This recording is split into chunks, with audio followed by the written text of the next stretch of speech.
If you are completely new to video editing, staring at every single button and panel in an editor can feel a bit like trying to read a foreign language for the first time. But I have some good news for you. You absolutely do not need to master every single tool to start putting out high-quality, professional-looking content. In reality, all you really need is a simple, repeatable process to get the job done without the headache. Today, I'm going to break it down into 3 easy stages so you can start editing faster and with way less stress than you thought possible.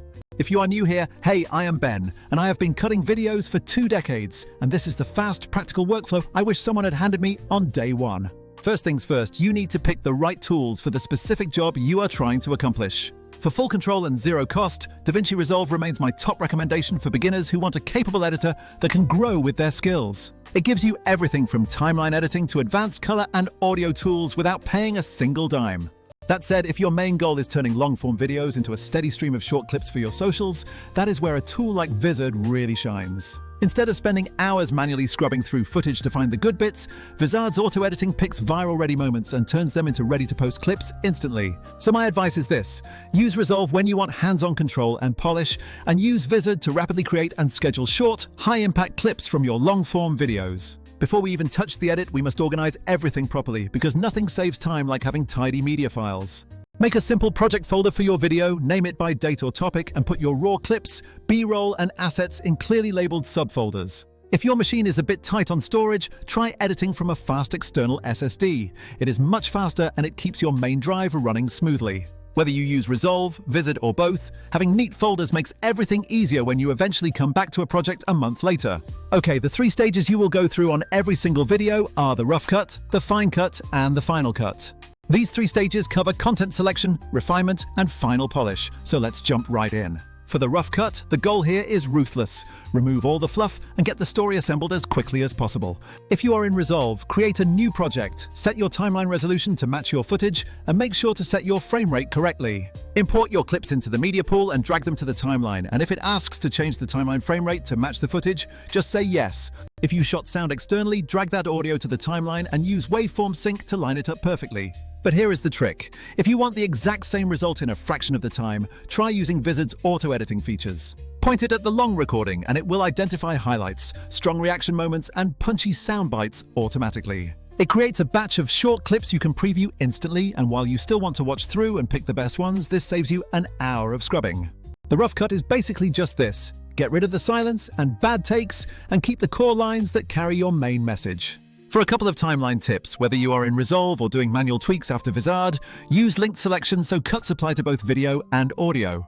Also use ripple edits to close gaps quickly, as these are lifesavers for your workflow speed. Keyboard shortcuts will save you an enormous amount of time. Use Q to ripple delete left, W to ripple delete right, and S to split your clips. If you do not want to memorize all of those, Vizard's one-click exports for short clips give you that same incredible speed without needing to learn every shortcut. Now we move on to the fine cut, which is where we start layering B-roll, text overlays, and tighter timing. Drag your B-roll above your main track because the top layer always wins visually on the screen. Remove the unwanted audio on those B-roll clips if they carry distracting sounds that pull focus from your main message. Small moves matter here. Trimming a frame or 2 or nudging a cut by 1 frame stops a jump cut from feeling jarring to the viewer. For your graphics and text, keep it simple. Pick a clear font, size it for mobile screens, and give it contrast so it is always readable. Duplicate your title box to reuse the same style across the whole video. Using Option or Alt and dragging is a massive time saver. For logos or overlays, use PNG files with transparent backgrounds so they sit cleanly on top of your footage. Audio gets real attention in the fine cut, so balance your levels so dialogue sits right around -10 decibels on your meter. Duck your music under the voice by lowering the music track to between -25 and -30 decibels. If you recorded poorly, do not panic. Adobe Podcast Enhance is a free quick fix for messy audio that can rescue your clips. This is also the stage to tighten up your motion and transitions, ensuring everything flows smoothly. Hard cuts are fine for a lot of content, but if you are switching scenes, add a short cross-dissolve of 16 frames max. Remember that subtlety always wins, and transitions that are too long or flashy tend to feel dated very quickly. The final cut is all about polish and prep for publishing, where you check pacing and fix tiny sync issues. Save your music until the very final cut so you do not get numb to how it actually supports your footage. If you are in Resolve, color grading is powerful, but do not overcomplicate it with too many adjustments. Small adjustments to shadows, highlights, and contrast will lift most shots enough to look professional. Finally, set your in and out points. Choose H.264 for social delivery, double-check your resolution, and send it to the render queue. But what about posting and workflows? That is where Vizard's features really smooth out the process. After you have produced a batch of short clips, Vizard's auto-schedule can queue those clips for you at whatever frequency you want. Set it to post daily, every other day, or 3 times a week, and once programmed, it handles posting across all your platforms. The content calendar then gives you a single place to manage, tweak, and reschedule your clips. This is huge for creators who want to stay consistent without the nightmare of brute-forcing manual uploads every single day.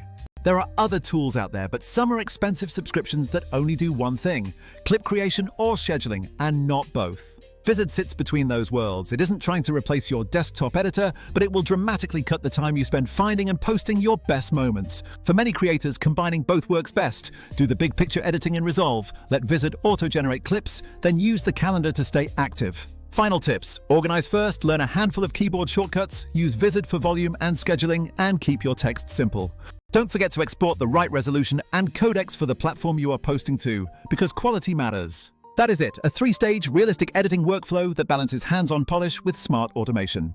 Whether you prefer to live inside DaVinci Resolve for control or lean on Vizard to turn streams into a pipeline of clips, you can cut down editing time massively. If you want resources, I have keyboard shortcut packs and templates that will speed you up even more. And if you want to post consistently, give these tools a test run.